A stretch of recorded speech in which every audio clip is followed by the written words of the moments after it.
예방 소각 작업을 하던 중 낡은 여행 가방 두 개가 우연히 발견됐습니다.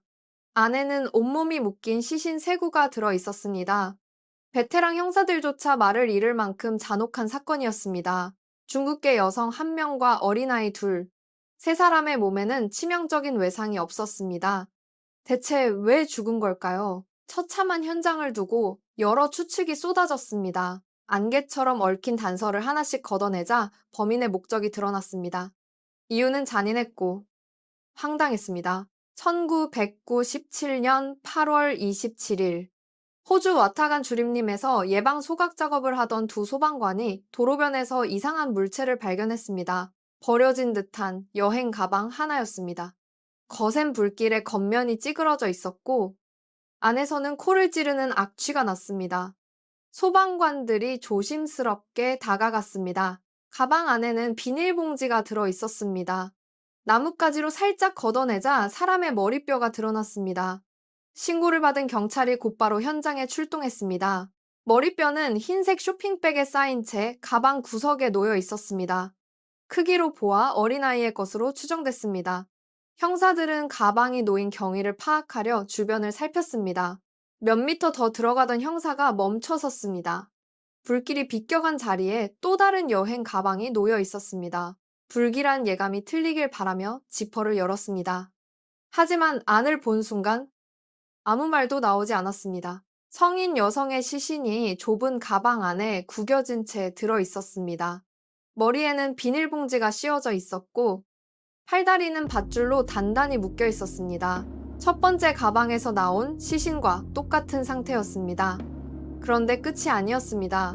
현장 감식반이 첫 번째 가방을 다시 살피던 때였습니다. 접혀있던 옷가지를 들추자 단단한 것이 손끝에 닿았습니다. 또 하나의 비닐봉지. 그 안에서 다른 머리뼈가 나왔습니다. 현장은 순식간에 조용해졌습니다. 가방 두 개에서 시신이 세 구나 나온 겁니다. 누구도 눈앞의 상황을 쉽게 받아들이지 못했습니다. 아이들의 발목은 묶여 있었고 머리에는 비닐이 씌워져 있었습니다. 두 아이의 모습을 본 형사들도 충격을 감추지 못했습니다. 사건은 곧바로 언론에 알려졌습니다. 발견된 시신 세 구는 법의학 연구소로 옮겨져 정밀 부검을 받았습니다. 경찰은 밤새 실종자 명단을 확인했습니다. 그런데 부검 결과가 나오면서 사건은 더 복잡해졌습니다. 새 시신 어디에서도 외상이 발견되지 않았습니다. 총상도, 칼에 베인 흔적도 없었습니다. 둔기에 맞아 뼈가 부러진 흔적조차 없었습니다. 그렇다면 어떻게 죽은 걸까요? 형사들은 한 가지 단서에 주목했습니다. 피해자들의 머리에 씌워진 비닐봉지와 목을 단단히 조른 끈, 범인은 세 사람의 숨을 막아 살해한 것으로 보였습니다. 사인은 질식사였습니다. 이제 남은 문제는 신원이었습니다. 담당 형사들은 최근 실종 사건들을 다시 훑기 시작했습니다. 엄마와 어린아이 둘이 한꺼번에 사라진 사건이 있었을까 기억나는 사건은 없었습니다. 다른 지역에서 살해된 뒤 이곳에 버려졌을 가능성도 있었습니다. 수사가 이어지던 중 단서가 나왔습니다. 1년 전 시드니 북부에서 실종된 31살 중국계 여성 첸첸박의 기록이 확인된 겁니다. 3살 아들과 돌이가 지난 딸도 함께 사라졌습니다. 경찰은 실종 신고를 했던 첸첸박의 시누이 박미나를 불러 신원 확인을 요청했습니다. 박미나와 첸첸박은 친자매처럼 가까이 지냈습니다. 경찰이 유품 사진을 보여주자 박미나는 울음을 터뜨리며 고개를 끄덕였습니다. 첸첸박과 두 아이의 물건이 분명했습니다. 숲에서 발견된 시신 세 구가 실종된 첸첸박과 두 아이로 확인됐습니다. 박미나는 첸첸박이 사라질 당시의 상황을 설명했습니다. 첸첸박은 남편 박성은과 별거한 지 한 달째였습니다.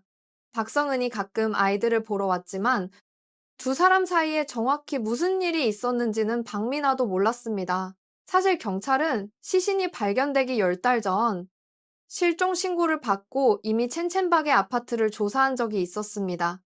사건 이전으로 돌아가 보겠습니다. 시신 발견 10달 전 당시 아파트에는 남편 박성은만 남아 있었습니다. 그는 아내와 아이들이 퀸즐랜드의 삼촌 집에 갔다고 말했습니다. 자신도 짐을 정리한 뒤 다음날 합류할 예정이라고 태연하게 설명했습니다. 새 출발을 준비한다는 말은 그럴듯했습니다. 하지만 경찰이 퀸즐랜드의 삼촌에게 연락하면서 거짓말이 드러났습니다. 삼촌은 조카의 소식을 전혀 몰랐고 연락이 끊긴 지도 이미 반년이 지난 상태였습니다. 경찰은 박성은을 의심하기 시작했습니다. 형사들이 다시 아파트를 찾았을 때는 이미 아무도 없었습니다. 이웃들을 상대로 탐문하던 중 뜻밖의 이야기가 나왔습니다. 한 이웃은 열하루 전쯤 첸첸박을 마지막으로 봤다고 했습니다. 당시 그녀는 남편과 다시 합칠 수도 있다며 기대하고 있었습니다. 남편의 외도로 별거 중이었지만 그가 마음을 돌린 것 같다고 말했다는 겁니다. 박미나도 박성은 이 외도 사실을 오랫동안 숨겼다고 말했습니다. 박성은은 야간 근무를 핑계로 친구 집에서 잔다며 자주 외박했습니다. 외도 사실을 털어놓은 건 1996년 9월이 되어서였습니다. 첸첸박이 사라지기 불과 한 달 전이었습니다. 배신감에 무너진 그녀는 극단적인 선택을 시도하기도 했습니다. 다행히 박미나가 발견해 목숨을 건졌습니다. 이 일 때문에 경찰은 한때 첸첸박이 아이들을 데리고 극단적인 선택을 했을 가능성도 생각했습니다. 시신이 발견되기 전까지는 그랬습니다. 시신이 발견되며 그 가능성은 사라졌지만 실종 당시에는 세 사람의 생사를 알 수 없었습니다. 경찰은 부부 주변을 다시 조사했습니다. 브리즈번의 중식당에서 일하던 첸첸박은 한국계 박성은을 만나 4년 전 결혼했습니다. 결혼 생활은 순탄하지 않았습니다. 시어머니는 중국계 며느리를 대놓고 무시했습니다. 아이들을 아끼는 마음 덕분에 갈등이 크게 번지지 않았을 뿐입니다. 둘째가 태어난 뒤 박성은은 19살 한국인 유학생 황소영, 대미와 관계를 맺기 시작했습니다. 그는 아내에게 이혼을 요구하고 집을 나갔습니다. 박성은은 황소영과 동거를 시작했습니다.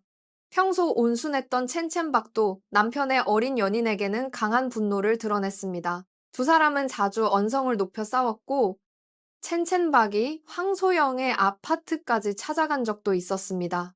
박민아는 이 때문에 황소영을 의심했습니다. 황소영이 복수하려고 일을 저지른 건 아닐까. 그런데 경찰은 또 다른 사실을 확인했습니다. 박성은에게 심한 도박 문제가 있었습니다. 시드니에 카지노가 들어선 뒤 그는 단골이 됐습니다.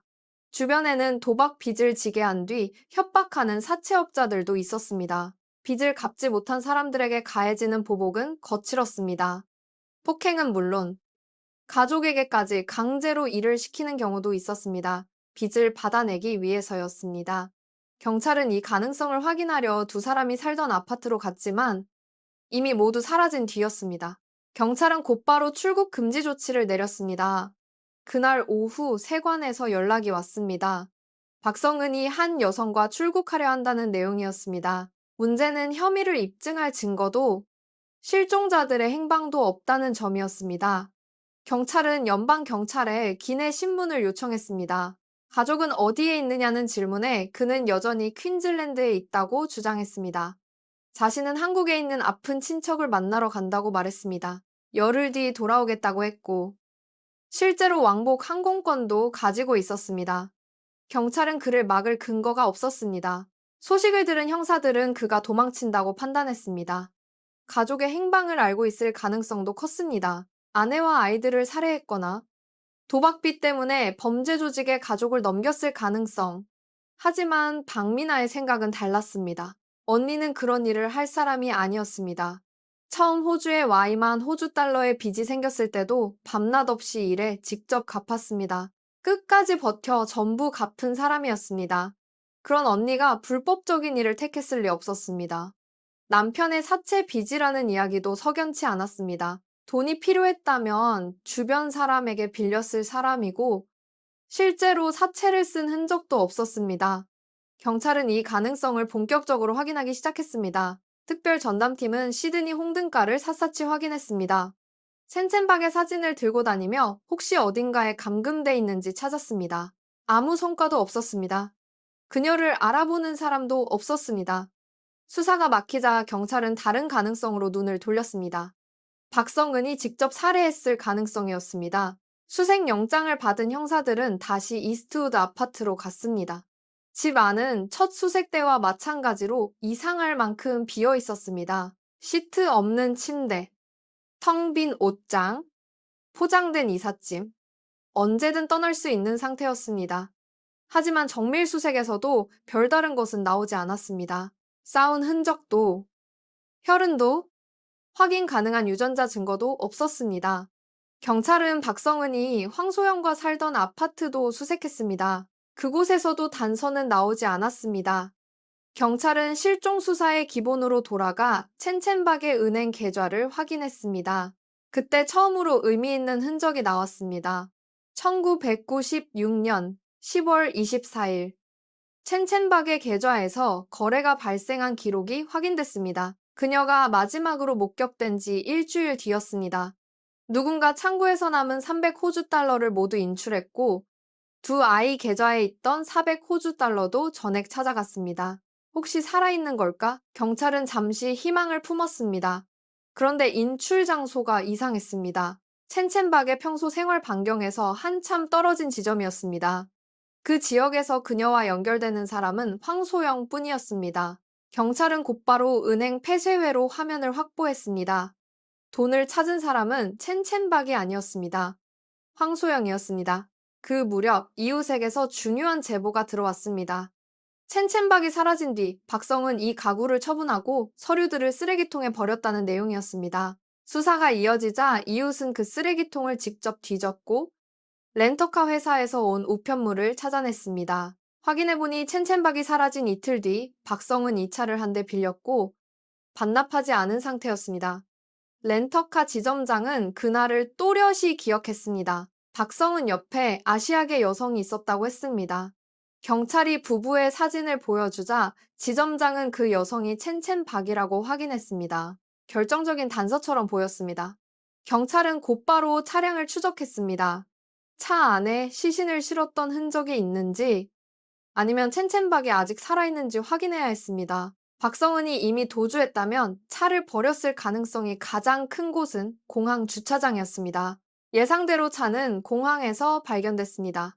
하지만 정밀 감식 결과 첸첸박이 탔다는 흔적조차 나오지 않았습니다. 차에서는 아무 단서도 나오지 않았습니다. 모자가 살아있을지 모른다는 마지막 기대도 사라져갔습니다. 최악의 가능성이 점점 현실에 가까워졌습니다. 황소영과 한국으로 떠난 박성은은 호주로 돌아오겠다는 약속도 지키지 않았습니다. 시신도, 범행을 직접 보여주는 증거도 없었습니다. 박성은이 그대로 법망을 빠져나갈 것처럼 보였습니다. 형사들은 수사를 멈추지 않았습니다. 그리고 10개월 뒤, 사건은 다시 움직이기 시작했습니다. 다시 유해가 발견된 시점입니다. 여행 가방 2개가 버려진 곳은 외딴 불법 쓰레기 투기장이었습니다. 주변은 험한 바위와 동굴로 둘러싸여 사람의 발길이 거의 닿지 않았습니다. 범인은 아무도 찾지 못할 거라고 생각했을 겁니다. 그래도 흔적은 남았습니다. 경찰은 처음 발견된 여행 가방을 다시 살폈습니다. 안에는 피해자 3사람의 옷과 소지품이 들어 있었습니다. 모두 이스트우드 아파트에서 나온 물건들이었습니다. 시신의 머리에 씌워져 있던 쇼핑백에서는 제조 번호도 확인됐습니다. 쇼핑백은 맥쿼리 센터의 특정 매장에서 판매된 제품이었습니다. 첸첸박의 사진을 본 매장 주인은 그녀가 자주 오던 단골이라고 증언했습니다. 수사팀은 범행이 이스트우드 아파트에서 벌어졌을 가능성이 높다고 봤습니다.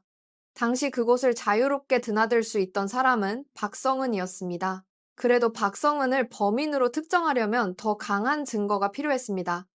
유기 현장을 조사하던 감식반은 도로 갓길의 흔적 하나에 주목했습니다. 흙 위에 남은 타이어 자국이었습니다. 당시 날씨가 건조했던 덕분에 형태가 비교적 선명하게 남아 있었습니다. 박성은 이 빌린 차의 타이어와 맞을까 경찰은 렌터카를 다시 조사했습니다. 결과는 달랐습니다. 현장의 타이어 자국과 일치하지 않았고 트렁크에서도 여행 가방을 실었다는 흔적은 나오지 않았습니다. 수사팀은 렌터카 지점장을 다시 찾아가 아시아계 여성 사진 16장을 보여줬습니다. 이번에 지점장이 지목한 사람은 첸첸박이 아니었습니다. 황소영이었습니다. 황소영이 은행뿐 아니라 렌터카 업체에도 함께 갔다면 사건의 핵심을 알고 있을 가능성이 컸습니다. 경찰은 곧바로 그날의 은행 출금 전표를 확보했습니다. 아이들 계좌의 해지 신청서도 확인했습니다. 계좌의 유일한 서명권자는 첸첸박이었지만 필적 감정 결과 신청서의 서명은 모두 위조된 것으로 드러났습니다. 신청서를 법의학연구소로 보낸 뒤 감식반은 서류 하단에서 선명한 왼손 장문을 채취했습니다. 황소영은 범죄 기록이 없어 데이터베이스에 지문이 없었습니다. 박성은은 달랐습니다. 젊은 시절 소액 사기 혐의로 경찰 조사를 받은 적이 있어 지문이 등록돼 있었습니다. 대조 결과 장문은 박성은의 것과 일치했습니다. 경찰이 추정한 살해 시점 바로 다음 날 박성은이 직접 은행 창구에서 아이들 계좌의 해지 절차를 밟았다는 증거였습니다. 그뿐만이 아니었습니다. 사건 뒤 박성은은 첸첸박의 아파트 가구를 팔고 가재 도구를 전당포에 맡겼습니다. 아이들이 다니던 어린이집에 미리 낸 보육료까지 돌려달라고 요구했습니다. 경찰은 처음에는 급전이 필요해 범행했을 가능성을 생각했습니다. 그런데 수사를 더 해보니 사정이 달랐습니다. 박성은은 카지노 주변 사채업자에게 돈을 빌린 적도 없었고 범죄 조직과 깊게 얽힌 정황도 없었습니다. 가구를 처분하고 예금을 찾아 손에 넣은 돈도 많지 않았습니다. 몇천 호주 달러를 얻으려고 아내와 두 아이를 죽였다는 설명만으로는 범행을 이해하기 어려웠습니다. 동기를 밝히려면 박성은을 한국에서 호주로 데려와 조사해야 했습니다. 경찰은 증거를 모으는 동시에 범죄인 인도 절차를 밟았습니다. 박민아에 따르면 박성은은 한국에 돌아간 뒤 얼마 지나지 않아 황소영과 헤어졌습니다. 그는 영어 학원에서 잠시 일하다 그만둔 뒤 자취를 감췄습니다. 경찰이 추정한 범행 시점에서 1년 7개월 뒤 마침내 박성은의 신병이 확보됐습니다. 그는 호주로 송환돼 살인 혐의로 기소됐습니다. 조사실에서 박성은은 아내와 아이들의 죽음에 대해 입을 열지 않았습니다. 그런데 한국에 있던 전 여자친구 황소영이 경찰 수사에 협조하겠다고 나섰습니다. 황소영은 자신이 알고 있던 내용을 모두 진술했습니다. 그녀에 따르면 1996년 10월 17일 박성은은 양육비 관리국에서 편지 한 통을 받았습니다. 첸첸박이 양육비를 계속 지급해달라고 관리국에 신청했다는 내용이었습니다. 박성은은 그 사실을 알고 격분했습니다. 그날 그는 곧바로 첸첸박의 아파트로 갔습니다. 다음날 새벽 3, 4시쯤 박성은은 황소영에게 전화해 모든 문제가 해결됐고 이제 잘 될 거라고 말했습니다. 아침 일찍 황소영과 살던 아파트로 돌아온 그는 곧바로 아이들 계좌를 해지하기 위해 움직였습니다. 그 과정에서 신청서에 박성은의 장문이 남았습니다. 다음날 그는 황소영을 데리고 렌터카 업체에서 차를 빌린 뒤 이스트우드 아파트로 갔습니다. 도착하자 황소영에게 차 안에서 기다리라고 했습니다. 혼자 아파트에 들어간 박성은은 잠시 뒤 여행 가방 2개를 들고 나와 트렁크에 실었습니다. 그리고 시드니 북부의 산 쪽으로 차를 몰았습니다. 차를 세운 그는 여행 가방 2개를 숲속 깊숙한 곳에 버린 뒤 시드니로 돌아왔습니다. 황소영은 박성은의 지시를 받고 은행에서 첸첸박의 서명을 위조했다고도 진술했습니다. 그 서명으로 첸첸박의 계좌에서 돈을 인출했습니다. 박성은이 가족의 돈과 물건을 처분해 챙긴 금액은 2,225 호주 달러였습니다. 그는 황소영과 함께 한국행 비행기에 올랐습니다. 경찰은 처음에 그 돈으로 두 사람의 한국행 항공권을 샀다고 봤습니다. 하지만 돈은 이미 카지노에서 모두 써버린 뒤였습니다. 경찰은 황소영을 법정에 세워 증언을 받기 위해 수사에 협조하면 서명 위조와 불법 인출에 따른 사기 혐의를 기소하지 않겠다고 제안했습니다. 살인 사건에 가담한 사실이 나중에 드러날 경우까지 책임을 면해주겠다는 약속은 아니었습니다. 황소영에게는 한국에 남아있는 편이 더 안전했습니다. 그런데도 황소영은 스스로 호주로 돌아와 법정에서 증언했습니다. 경찰은 수사 결과 그녀가 살인에는 가담하지 않았다고 판단했고 관련 혐의를 적용하지 않았습니다. 증언을 마친 황소영은 한국으로 돌아갔습니다. 그녀의 증언에 여러 정황 증거가 더해지면서 검찰은 배심원단을 설득할 수 있었습니다. 배심원단은 박성은에게 아내와 두 아이를 살해한 혐의로 유죄 판결을 내렸습니다. 한국으로 달아났던 박성은은 결국 호주 법정에 서게 됐습니다. 박성은은 26년형을 선고받았고 가장 빠른 가석방 가능 시점은 2017년이었습니다. 한편 첸첸박과 두 아이의 유해는 뉴캐슬 공공영안실에 계속 남아 있었습니다. 경찰은 박성은의 가족과 호주에 살던 첸첸박의 먼 친척들에게 연락했지만 누구도 유해를 인수하지 않았습니다. 2007년 초 담당 형사는 유족이 나타나지 않으면 세 사람의 유해를 비석 없이 매장할 수밖에 없다는 통보를 받았습니다. 그대로 이름 없는 무덤에 묻힐 상황이었습니다.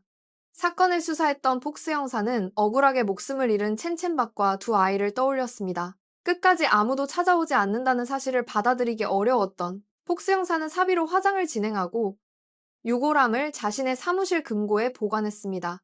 유해를 중국으로 보내려 했지만 중국에 있던 첸첸박의 가족은 유골을 돌려받기를 원하지 않았습니다. 종교적인 이유도 있었고 아이들이 호주에서 태어났으니 어머니와 함께 그곳에 머무는 편이 낫다고 생각했습니다.